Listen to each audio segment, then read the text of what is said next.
नमस्कार साथियों। आज हम राजस्थान में जो 1857 की क्रांति है उसके बारे में चर्चा करेंगे। जो भी क्रांति होती हैं उस क्रांति को पढ़ने से पूर्व हमें उसके बेसिक कारण जानने बहुत आवश्यक है, क्योंकि तब तक हम उस क्रांति को समझ नहीं पाएंगे। बेसिकली क्रांति एक शब्द है जिसका तात्पर्य यही है कि जो आमूलचूल परिवर्तन होते हैं वो क्रांति होती है। अक्सर क्रांतियों में हम बदलाव देखते हैं जब वो कंप्लीट होती हैं। तो 1857 की क्रांति को हम पढ़ेंगे तो इसको कारणों को जानेंगे। कारणों के बाद जो परिणाम आते हैं उसमें जो बदलाव आते हैं वो क्रांति कहलाती है। तो सबसे पहले हम कारणों पर प्रकाश डालते हैं। पहला कारण है राजनीतिक कारण। देखिए, एक होती है सहायक संधि जो लॉर्ड वेलेस्ली लेके आया था। सर्वप्रथम हमारे करौली राजस्थान की बात करें तो करौली के हरबख्शपाल सिंह ने 9 नवंबर 1817 में ये संधि कर ली थी। बेसिकली अंग्रेज ये कहते थे कि हम आपकी सुरक्षा करेंगे, बस हमारी सेना आपको रखनी होगी, इसका जो खर्चा पानी है वो आपको संभालना होगा और विदेशी मामले हमें देने होंगे, संध्या वगैरह हम करेंगे। दूसरा है हड़प नीति।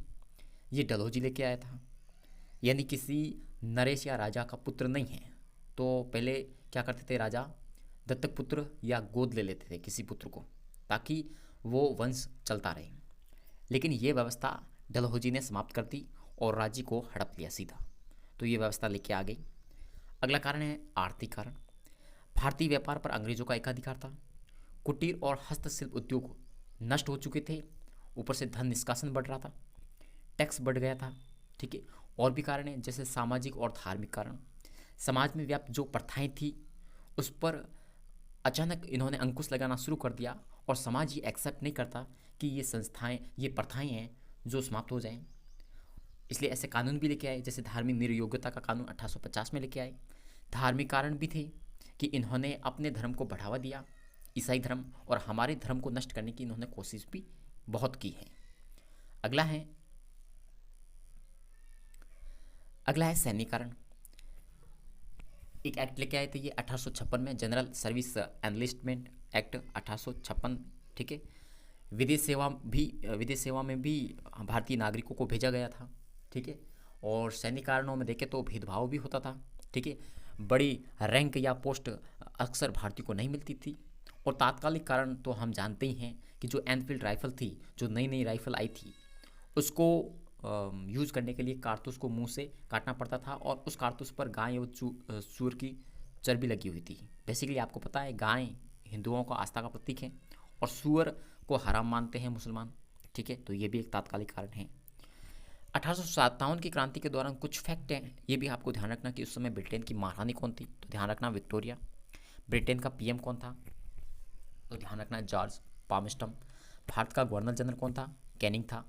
और उस समय राजस्थान में 6 सैनिक छावनियाँ थी, तो उन पर भी हम थोड़ा प्रकाश डालते हैं।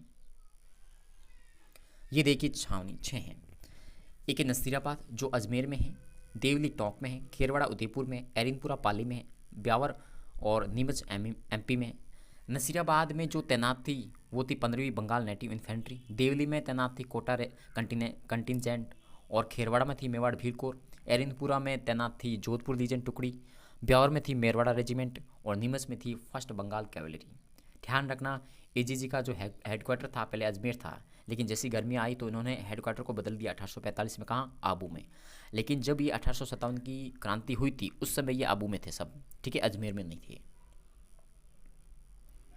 तो मेन सेंटर राजस्थान का कहाँ है, अजमेर है। इसकी सुरक्षा बहुत ज़रूरी है। लेकिन जो विद्रोह की शुरुआत हुई है वो आपको पता है 29 मार्च 1857 बैरकपुर छावनी। ठीक है, मंगल पांडे नाम का एक सैनिक हुआ करता था जिसने सबसे पहले लेफ्टिनेंट बाग और ह्यूसन की मृत्यु कर दी, यानी उसकी हत्या कर दी थी।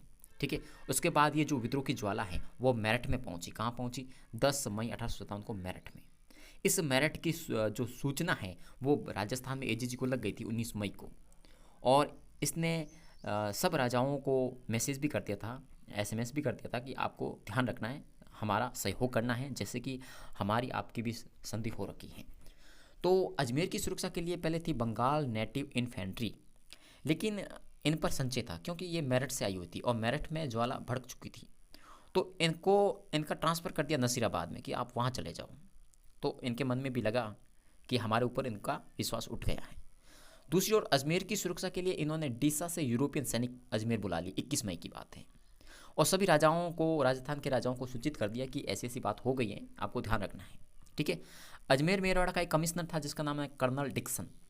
इसने भी मेर रेजिमेंट को बुला दिया कि आपको अजमेर की सुरक्षा करनी है, क्योंकि अजमेर मेन सेंटर था उस समय, शस्त्रागार यहाँ पर था। अगला आपका है जोधपुर के जो तख्त सिंह हैं, इन्होंने कुशल राज सिंघवी के नेतृत्व में 2000 घुड़सवार और 6 तोपें मिली अजमेर की सुरक्षा के लिए, क्योंकि मेन सेंटर था। धीरे धीरे ये जो विद्रोह था, सैनिक छावनियों में विद्रोह भड़क उठा। सबसे पहले अगर हम बात करें नसीराबाद, तो ध्यान रखना जो इसकी स्थापना, इस छावनी की स्थापना ऑक्टर लोनी ने की थी। इसकी उपाधि थी नसीरुद्दौला, इसके नाम पर नसीराबाद पड़ गया इसका नाम। यहाँ पर कुछ सैनिक थे जो नियुक्त थे, जैसे 15वीं बंगाल नेटिव इन्फेंट्री नसीराबाद में थी, 30वीं बंगाल नेटिव इन्फेंट्री ये भी नसीराबाद भी, भारतीय तोपखाना टुकड़ी भी नसीराबाद में थी, और फर्स्ट बम्बई लॉन्चर्स भी नसीराबाद में थी। यहाँ का मुख्य सेनापति था बख्तावर सिंह। इसने पूछ लिया, क्योंकि इनको जब ट्रांसफ़र किया गया इधर, तो इनको पता चल गया कि आपको हमारे ऊपर विश्वास नहीं है, तो मेजर प्रिचार्ड ने ढंग से जवाब नहीं दिया, इसलिए विद्रोह भड़क उठा। 28 मई 1857 को 4 बजे की बात है, विद्रोह भड़क उठा। कई अंग्रेज अधिकारी मारे गए, बड़े बड़े, जैसे मेजर स्पॉटविथ और कर्नल न्यूबरी, ये मारे गए। ध्यान रखना घायल भी हुए, लॉक और हार्डी यहाँ पर घायल हुए हैं, और 18 जून को ये दिल्ली चले गए। अगला है नीमच। ये आपका एमपी में स्थित है, लेकिन इसकी देखरेख मेवाड़ का रियासत करता था। मेवाड़ रियासत, और जो किसके अंडर में आती थी आपको पता है, यहाँ पर एक गवर्नर नियुक्त था, मेजर सॉवर्स। ठीक है। 2 जून को क्या हुआ, कर्नल एबॉट सबको शपथ दिलवा रहा था। कर्नल एबॉट खुद बाइबल लेकर शपथ ले रहा था। मुसलमानों से कह रहा है कि आपको कुरान लेकर शपथ लेनी है, हिंदुओं को बोला आप गीता को लेकर शपथ खाइए। मोहम्मद अली बेग ने यहाँ अवध की बात रख ली कि आपने कौन सी शपथ का पालन किया है, आपने अवध का क्या कर दिया। तो वो बात यहाँ पर आई, तो विद्रोह भड़क उठा 3 जून को, क्योंकि 2 जून तो वैसे ही बातचीत करके ये मामला ठंडा किया, लेकिन 3 जून को विद्रोह भड़क उठा। नेतृत्व कर रहे थे मोहम्मद अली बेग और हीरा सिंह। यहाँ से 40 अंग्रेज अधिकारी थे जो भागे डूंगला गांव रुगाराम जाट के यहाँ। ठीक है। और जो ये जो आप छावनी है नीमच वाली, वो चित्तौड़ गई, चित्तौड़ के बाद शाहपुरा, शाहपुरा का बाद निम्बाहेड़ा, फिर यहाँ देवली, देवली को लूटा, फिर ये आगरा चले गए। पीछे अंग्रेजों ने 6 जून पर यहाँ पर पुनः अधिकार कर दिए, और इन 40 अधिकारियों को लिए मेवाड़ रियासत के राजा ने शरण दी। ठीक है, ये भी आपको ध्यान रखना।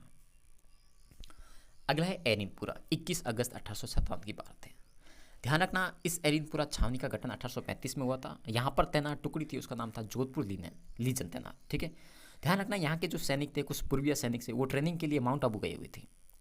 इनको भनक लग गई कि ऐसा कुछ हो चुका है, विद्रोह हो चुका है, तो इन्होंने ही विद्रोह कर दिया। यहाँ पर अलेक्जेंडर है, कर्नल होम्स से, इनको मार दिया गया। ये माउंट आबू से फिर एरिनपुरा आ गए, और यहाँ एरिनपुरा में नेतृत्व कर रहे थे सूबेदार मोती खां, शीतल प्रसाद, तिलकराम, सब सैनिक थे। ठीक है।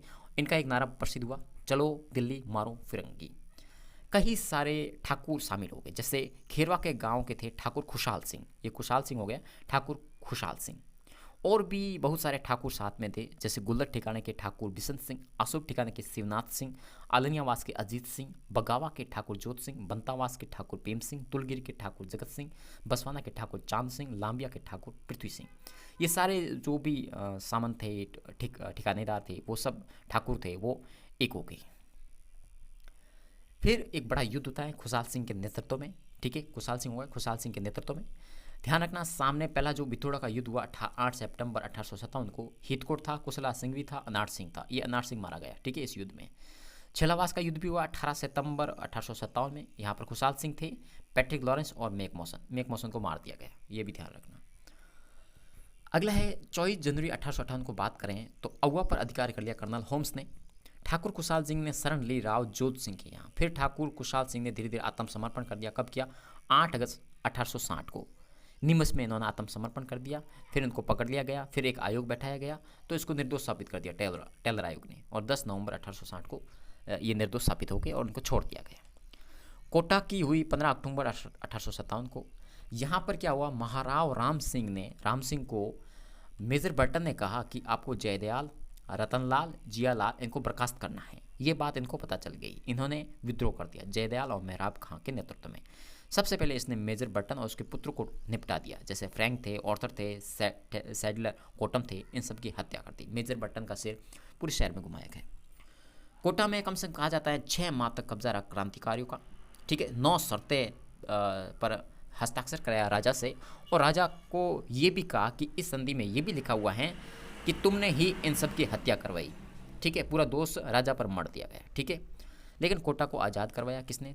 30 मार्च 1858 में रॉबर्ट्स थे और करौली के मदन पाल थे। मदन पाल की तोपों की सलामी बढ़ा दी गई 1317, इनकी राम सिंह की कम कर दी गई, क्योंकि कहा जाता है कि जो संधि में एक था कि इन्होंने ही इन अंग्रेज़ों की हत्या करवाई इस कारण।